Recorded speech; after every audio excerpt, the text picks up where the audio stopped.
सज्जनों, संसार में युद्ध चलता रहता है। युद्ध में एक की विजय होती है और दूसरे की पराजय। एक व्यक्ति तभी तो जीतेगा जब दूसरा व्यक्ति हारेगा।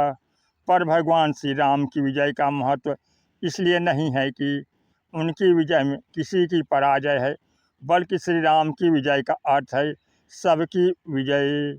भगवान राम से भगवान परशुराम का एक विलक्षण संवाद होते होते विलक्षण विवाद होने लगता है। परशुराम जी राम जी से आग्रह करते हैं कि तुम्हें मुझसे युद्ध करना चाहिए। प्रभु ने विनम्रता से जानना चाहा, युद्ध का फल क्या होगा। उन्होंने कहा, एक जीतेगा और एक हारेगा। तो प्रभु ने कहा, यदि ऐसी बात है तो मैं पहले ही हार स्वीकार कर लेता हूँ। सब प्रकार हम तुम सनहारे, क्षमो विप्र अपराध हमारे।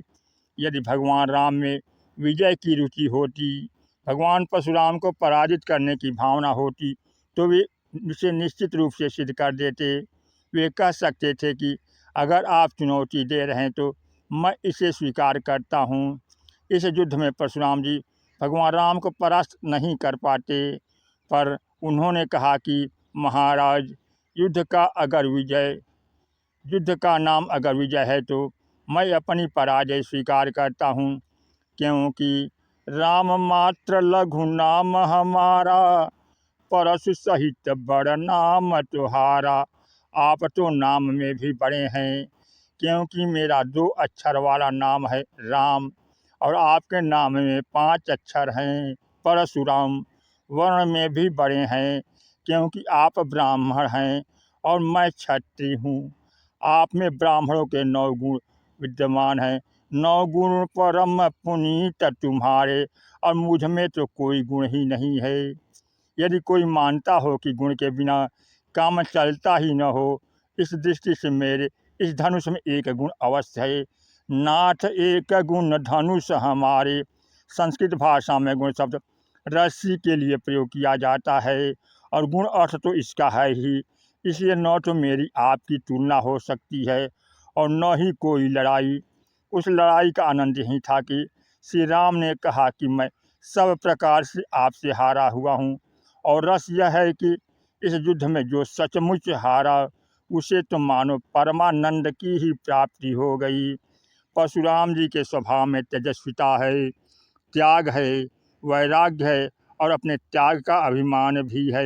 वे कहते भी हैं कि बाल ब्रह्मचारी अतिक्रोही।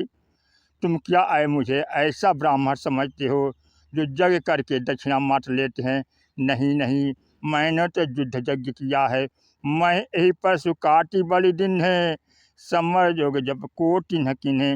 और जितने अत्याचारी राजा थे, उनके सिरों को मैंने इस परशु के द्वारा जग कुंड में आहुति के रूप में डाल दिया है। उनके राज्यों को पाकर भी मैंने उन पर कभी अधिकार नहीं किया, सबको मैंने दान में दे दिया। पर वे परशुराम जी अब कितने बदल गए, मानो आज विजय को एक नया अर्थ मिल गया। पराजित व्यक्ति अप्रसन्न दिखाई देता है, किंतु परशुराम जी पराजित होने पर भी परम प्रसन्न दिखाई देते हैं। वे भगवान राम की भावभीनी प्रशंसा करते हैं। वे चाहते तो चुपचाप उस सभा से चले जाते, लेकिन उस सभा में जहाँ अनेक देश के राजा उपस्थित थे और जिन्होंने अभी उनके चरणों में दंडवत प्रणाम किया था, उन सब के सामने परशुराम जी भगवान राम की स्तुति करने में रंच मात्र भी संकोच नहीं करते। गोस्वामी जी लिखते हैं कि परशुराम जी जाना राम प्रभाव तब, पुलक प्रफुल्लित गात।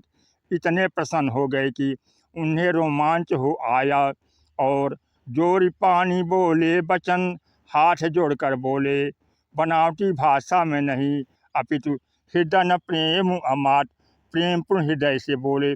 और ये बार बार प्रभु की जय हो, जय हो यह शब्द दोहराने लगे। स्तुति करते हुए कहते हैं, जय रघुवंश बनज बन भानु, गहन धनुज कुल दहन किसानु।